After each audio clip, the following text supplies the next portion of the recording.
May our decisions today be made with wisdom, careful deliberation, and in the best interest of the city of Diamondhead. May we display patience and kindness in our dealings with each other and all who are in attendance, and may any decisions made today promote the health, safety, and welfare of the citizens of Diamondhead and the enhancement of the city as a whole.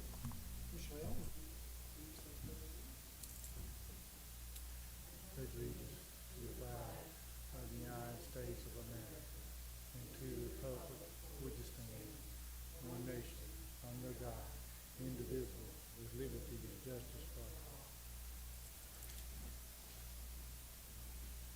Commissioner Flowers, Here. Commissioner Torgerson, Present. Commissioner Hector, Commissioner Lael, Present. Commissioner Horn, Commissioner DeBroke, Here. and Chairman Rubar. Here.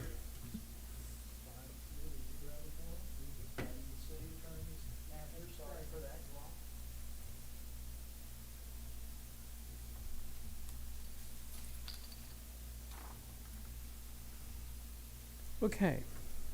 Are there any adjustments to the agenda by the commissioners or staff? Okay. We need, minutes have been sent out to us, and I. Oh, that's right. We need a motion to confirm the agenda. I make a motion to confirm the agenda. I need a second. Second. Moved and second. All those in favor signify by saying aye. Aye. Aye. Aye. Opposed? So as long as we can make sure that we hear a audible aye each time on the telephone, we don't have to do a roll call. We typically do a roll call. If it's Right, by but telephone, he said- Just to make sure everybody is on the same page. So if you want to do that on our two motions, I would recommend Okay, that for this version. very good. Okay, let's move now to the approval of minutes. Do we have a motion to approve the minutes as sent out to us? Motion to approve minutes as sent out. I second it. All those in favor, let's do a roll call.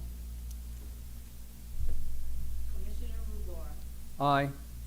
Commissioner Flowers, Aye. Commissioner Hector, Commissioner Horn, Commissioner Lael, Aye. Commissioner Torgerson, Aye. Commissioner DeBroke. Aye. All right. The minutes are approved have been approved as sent out. Okay. New business.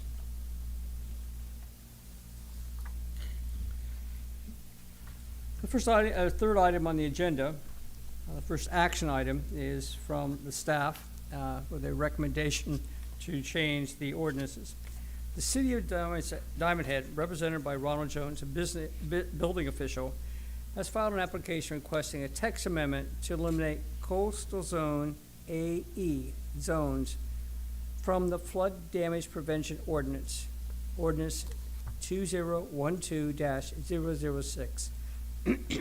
Case file is 2021000132.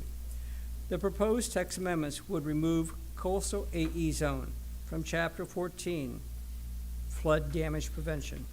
Section 14-0105, 15, the general standards for all zones removed and coastal AE zone. Section 14106, specific standards for river ravine zones be removed. And coastal AE zones from the first paragraph of section 14-110, coastal high hazard areas removed coastal AE zones, and from the first paragraph, 1, remove coastal AE zones, and 3, delete, 4, renumber as 3, 5, renumber to 4, and remove coastal AE zone 6, renumber 5 to 5, renumber to 5, 7, renumber to 6, and remove coastal AE zones and 8 renumbered to 7, 9 renumbered to 8, and 10 renumbered to 9, 11 renumbered to 10, and remove coastal AE zones 12 renumbered to 11, 13 renumbered to 12, and remove coastal zones and.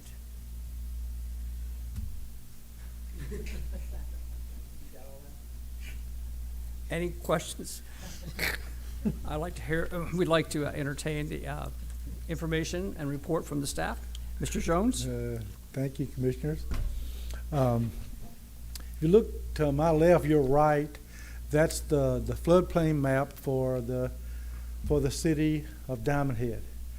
If you look closer, there are fuchsia-colored post-it notes that follows the coastal A zone. Okay. What's in the darker blue or blue-gray, that's the velocity zone. And then what's in the green is an A zone. Okay, but then when you have a coastal AE zone, which the city adopted when it created the flood damage prevention ordinance in 2012. So what that means is that all the property that's in the A zone, that's in the coastal A zone area, you have to treat it like it's in the velocity zone. And which means that there's no fill except for minor grading and drainage, like filling in holes. You got to have breakaway walls. The largest enclosure below the base flood elevation is 299 square feet.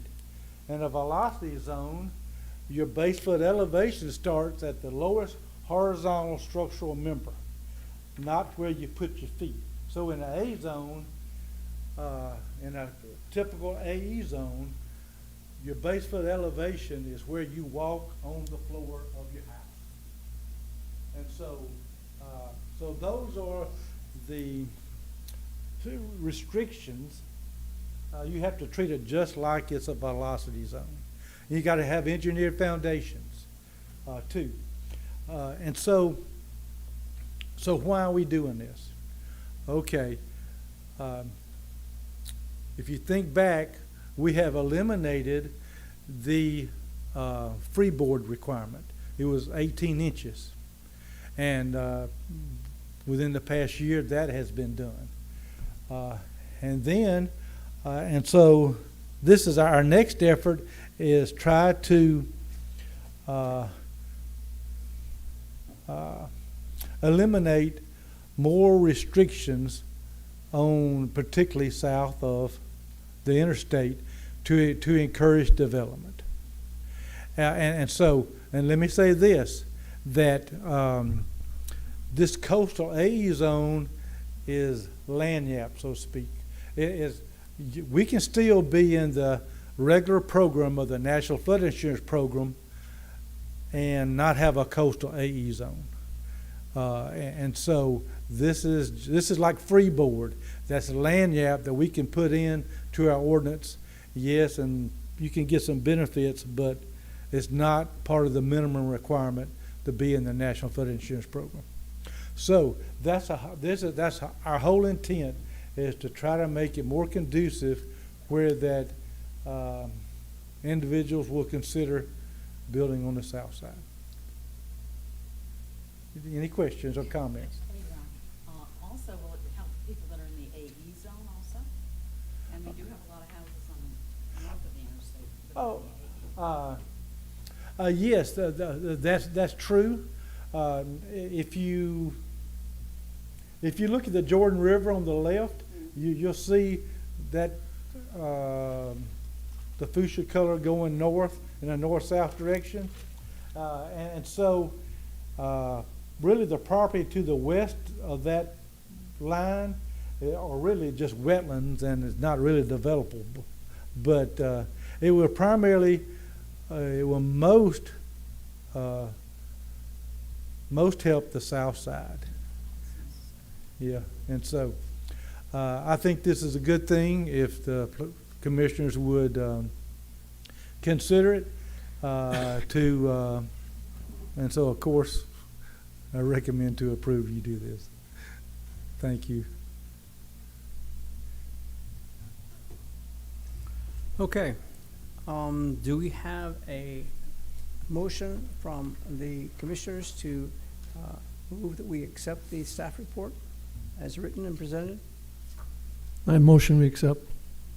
And to make a recommendation to the council to adopt this text amendment? Yes, and make the recommendation that we accept as written. I second it. And we have a motion and a second. Any discussion from the public? Seeing none. Any comments or discussion from the commissioners? Mr. Torberson. I think it's a great move. Good job, Mr. Jones. Thank you. Commissioner Flowers. No comment. Commissioner Latrell. I think it's a great idea. One other minor question. Yes, ma'am. You said that all the people will be grandfathered in, whether they have a property there previously on the south side. Like, for example, let's say their house blew away and they haven't built anything for 4 or 5 years, and then they want to go back and build, they can get grandfathered in insurance-wise.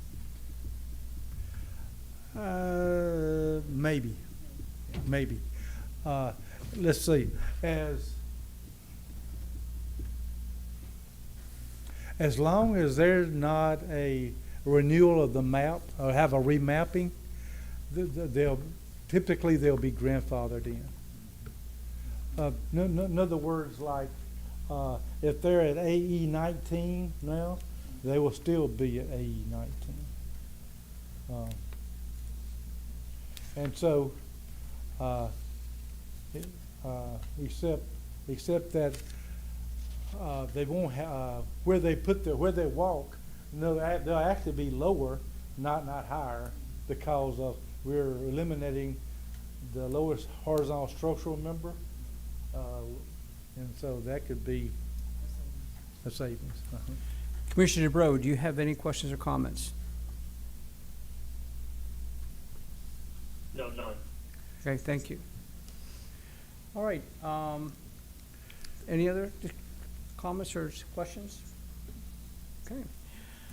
All right, so let us bring us to a vote. We'll do a roll call vote. Ms. Tammy? Commissioner DeBro, Aye. Commissioner Flowers, Aye. Commissioner Hector, Commissioner Horn, Commissioner Lael, Aye. and Chairman Ruble. Aye. Ooh, and Commissioner Torgerson. Aye. Sorry.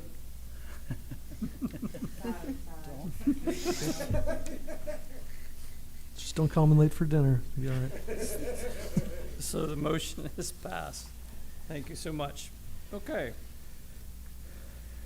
The second business item today, number 4 on our agenda, regards Elliott Homes.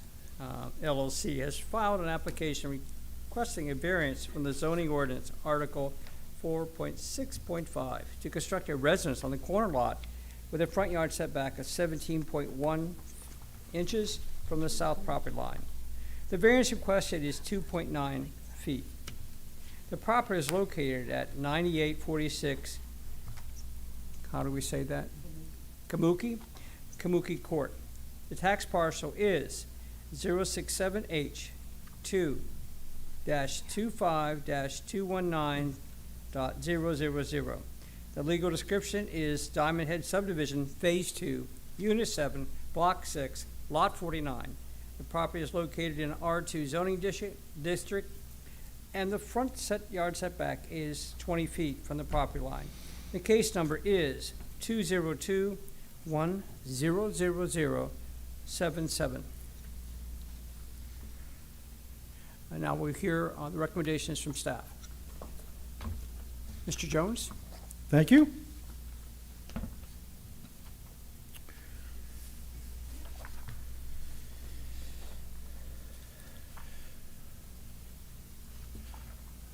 All right, you've heard the basic information, and they're requesting to build a new home on this infill lot.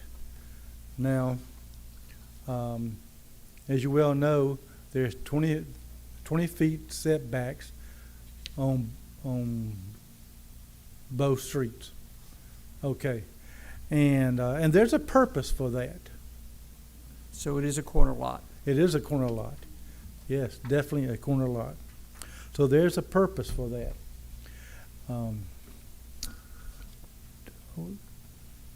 We have received one email from David Bohm. It's 9850 Kabuki Street. He is he's not in favor of it, and so this is not too long. As we regularly do, we read into the record. So if you be patient with me just a little bit, I'll have his comments into the record, and they stand on his own. I do understand that a builder would want to use as much of their property as possible, and a home with more square footage is more valuable for potential better profits. What I believe I see already by Elliott Homes are they are already challenging the setbacks in many other bills. An example of this is right down Alamona, and you can see homes closer to the road with what appears to be variances already. Also, the style they are building next to some brick homes does not match the same quality style that are already built. Within brick homes that are already occupied by other homeowners, they are building siding homes and other type of exterior structures. Alamona Street has examples of these differences.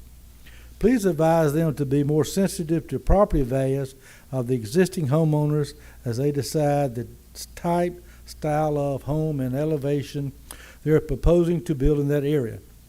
If most are brick, as a homeowner, I would hope that the home they are building would be mostly brick. The built-up elevation of the home could also affect their neighbors relative to flooding possibilities during heavy rainfalls. His last thought, back to the corner lot. There's only one way in and one way out of Kamuki Court. The streets are narrow when an emergency vehicle needs to travel this area. There have been times the police have been called to ask residents to move their vehicles so emergency traffic is not impeded. There are no sidewalks on Kamuki Street or Kamuki Court. The residents walk their animals and children traverse daily to catch the bus for school at the end of Kamuki Street. Please have planning and zoning consider these factors that could affect safety in these areas if a variance is allowed. Also, this bill will be at the top of the street. During heavy rains, water toward the end of Kamuki Court flow velocity is already significant. When this land is cleared, I suspect the flow velocity will be greater. Please keep this in mind on how drainage will affect others on Kamuki Court and surrounding streets. Thank you for taking these comments into consideration when it comes to the P&Z for discussion. Regards, David F. Bowen. So that'll be part of the record. Okay. This is an infill lot, and so, in my opinion, the staff recommends to deny the variance based upon the following facts. If you look at closer what they have presented, there's no hardship. And the way the ordinance is written, you gotta have a hardship. Now, let me say this. The Planning Commission has never granted a variance on a corner lot for a structure. As you well know, we have done it for fences, but not for structures. And there's a purpose concerning having corner lots be like they are, 20-foot setbacks, because in one direction, if there's encroachment within that area on a corner lot, then the houses next door down this street, they have to be 20 feet back, if we gave a variance of 15 feet. You see? Then the other reason is uniformity down the other street. All the houses behind the corner lot have to be 20 feet back. If a variance is granted where they can be closer, then you have a corner lot with a house sticking out further than everybody else down the street. And so, over time, if we allow development to encroach in on these corner lots, ultimately we will be changing the character of the neighborhood. That's long and short of it. Over time, as others come there, and there'll be other infill lots. Okay. And so, Excuse me, if I can interrupt for a minute, could Yeah. you explain the term? We may understand it, but the public may not, what infield lot means. okay, I apologize. Okay, infill means that it's not like a subdivision that has been developed and you have lots already to be sold, like, for example, Bowview 1 and Bowview 2, the Preserve. All that is new subdivisions, and that's like vacant land that's ready to be subdivided. Okay, an infill lot, it means that, yes, it was a platted subdivision sometime back, back in the 70s or whatever.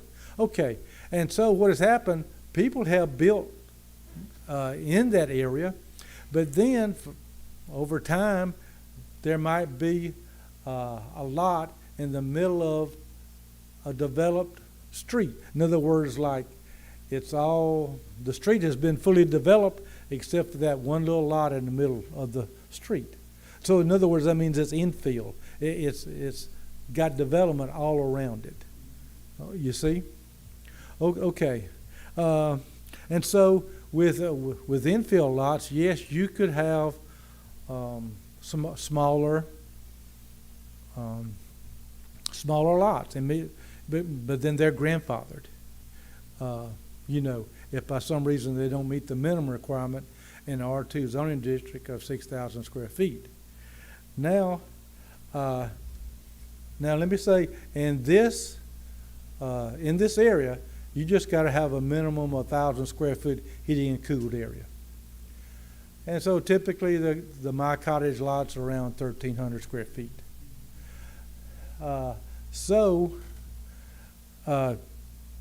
A smaller house could be built on it. Typically, the Elliott homes, they're 40 feet wide. And so when you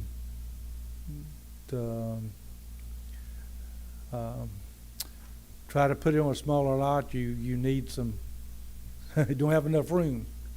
And so my point is this, there's no hardship because they could change a floor plan where they can meet the setbacks. They have the ability to change their floor plans. Even though they do build a lot of homes, the same homes over and over and over again, but and they have standard homes, My Cottage homes and whatever. What I'm saying is that there's no hardship. Where hardship is created by this lot. In essence, they have a standard home that they want to put on this lot. And so, in terms of all the conditions and circumstances, it's all done by the applicant. There's no special circumstances. There's nothing unique about it. And that, in my opinion, it doesn't observe the spirit of the ordinance in terms of what they're trying to do. And like I said earlier, over time, you're going to be changing the character of the neighborhood. And so is that what we really want to do in terms of this, because, well, it's something we need to look at very closely. And I say, for me, we should deny it because, in my opinion, this is sacred. And so, at some point in time, yes, we might can give on fences, but for a structure, I think that is a a sacred setback we need to live with. And so my recommendation is to deny. Any questions or comments?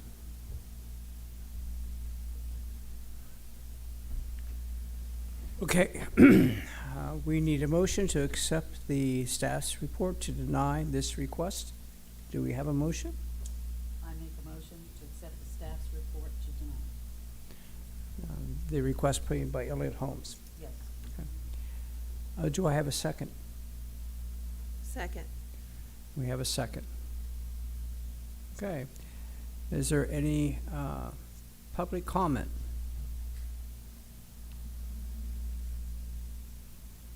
No, I was just called here because I was told that man was out of control.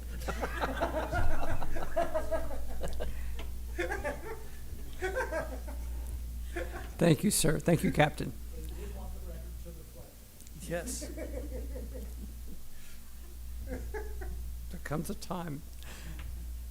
Okay, commissioners, Commissioner Torberson. I agree with Mr. Jones. I'm sorry? I agree with Mr. Jones. Okay. Commissioner Flowers? I agree with Mr. No Jones. comments? No questions? No comments.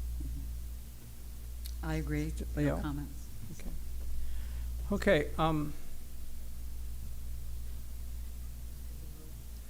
Commissioner DeBro. The only question I had was answered in the comments by the staff regarding the ability to use a different floor plan that might fit within the parameters. Thank you, sir.